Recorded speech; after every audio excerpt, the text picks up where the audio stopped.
And joining us today include John Hare, developer of GUTFYX at FYX.com. John Hare, and this is another harebrained story.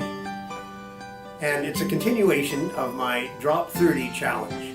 The Drop 30 challenge, if you might have seen the last video, was basically saying us old guys have now got to say we got to go beyond 70s being the new 60 or 60 being the new 50.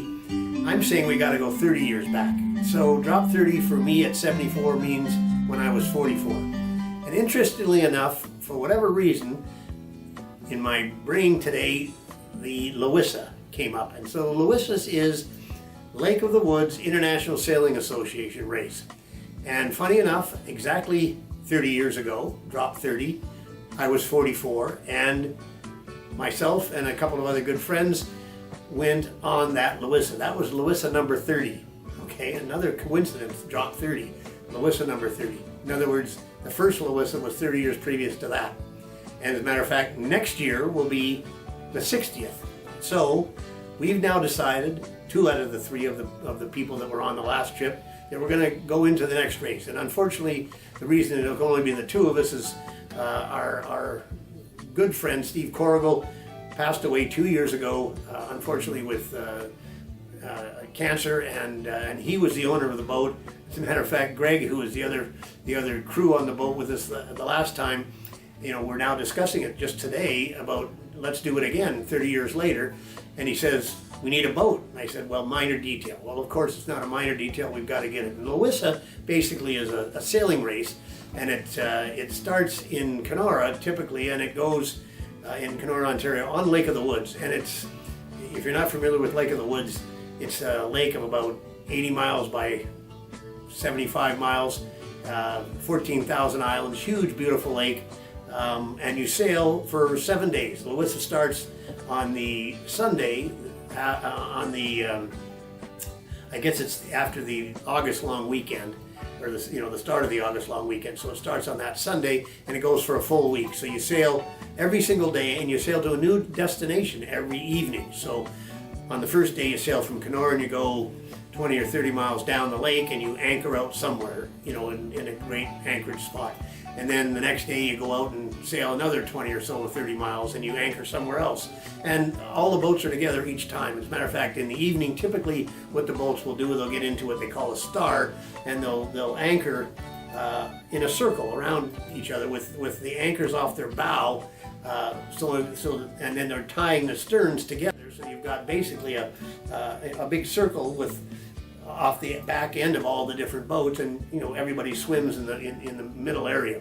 And I noticed in the film that I was looking at previously, just recently, and the last LOWISA, it started again about around August 1st, and ended just a couple of weeks ago. And there was some video footage of that trip, and they had that circle going again, which was kind of interesting. So anyway, 30 years ago, Steve Corrigal, he had the boat, a 26-foot great sailboat. Greg Kippen and myself sailed in this race. It was Steve's boat. Steve hadn't had a lot of experience on skippering in races, and so I ended up being the skipper for the boat, which was kind of fun. Between the 3 of us, we hadn't had a lot of practice on racing together, but we figured it out pretty quickly. As a matter of fact, I think, and I'll know soon enough, but I think we actually finished second in our division. There was, I think, four or 5 different classes of boats, and in our case, I think we finished second. And the guy that we finished second to, actually, he was in our class, his boat, but he ended up winning the whole overall regatta. So it was pretty good results for us, which was kind of nice. But each day was another, interesting sort of, race that we had, and every race obviously counted towards the overall end results. But just a couple of the things that were interesting. I mean, the evenings were always fun because you've been racing all day long, and now you get together and everybody's anchored together and you're sort of partying like crazy, and people are barbecuing on the boats and such and such. And so it was a good time. A couple of things that happened, other than the partying and probably, drinking probably too much at the time.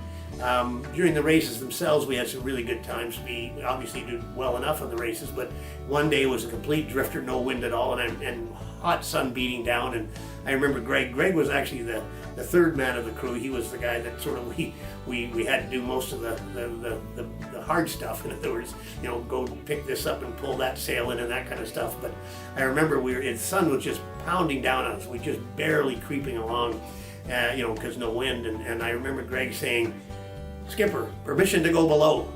And literally his skin was bubbling because the sun was just beating off the white sails and you know, pounding on him. And really you're hardly even drifting. And so we don't even want to move on the boat. Nobody wants to make any sort of, you know, sharp movements because it'll take whatever little wind there is in your sails and dump it. And so, no, permission not granted. So he said he had to sit there and hold the sail out and get sunburned like crazy. Needless to say, I think that night he drank a little too much and went to bed early. But and another day, I think we were sailing in the Clearwater Bay area, and one of the markers was actually a shoal marker. And it was kind of stupid to be having that as the actual marker, because typically when you're racing in a sailboat, you want to get as close to the marker as you can, because obviously why go farther around, because it's a longer distance. And so I remember as we're coming up to one marker, there was a bigger boat than us that was actually, you know, trying to catch up to us. They started 5 minutes behind us, but because they're bigger, they actually sail faster, and that's why they have these graduated time starts. We're going to the marker, and they decided they're going to come up and they're going to cut inside of us. And so here's the marker over here. We're ahead of them a little bit, but because they're bigger, they're catching up and they're going along fast, and we're both heeled over pretty hard because the wind was blowing good. The unfortunate part is this marker was marking a shoal. Well, we're just on the outside a little bit, probably almost within touching distance of the hull of the boat beside us. And a good friend of mine, as a matter of fact, I was out for dinner with him the other night. Danny Furlan was at the bow of the boat that was beside us. And he's looking down, and I think Steve was at the bow of our boat. And we're both heeled over pretty good. And when you're in a sailboat, a keel boat, when you're heeled over, the regular draft you would have, like in other words, the depth of the keel is offset a little bit. So if you draw 5 feet normally, well, when you're bent over like that, you're probably drawing 4 feet.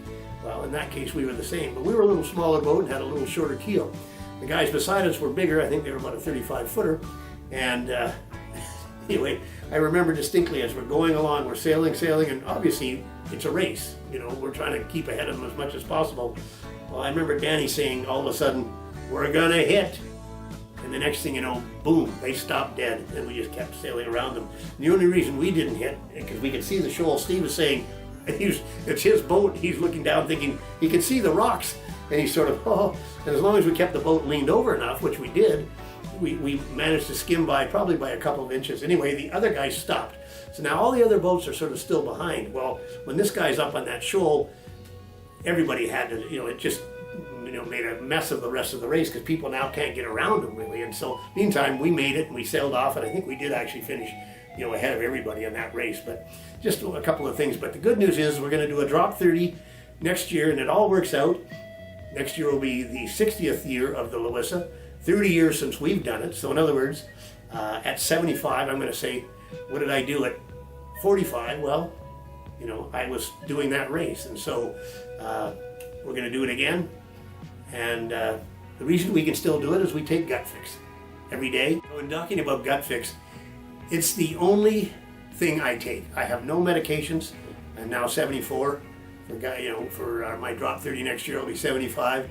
No medications, no other supplements at all. I've been taking that for now 9 years.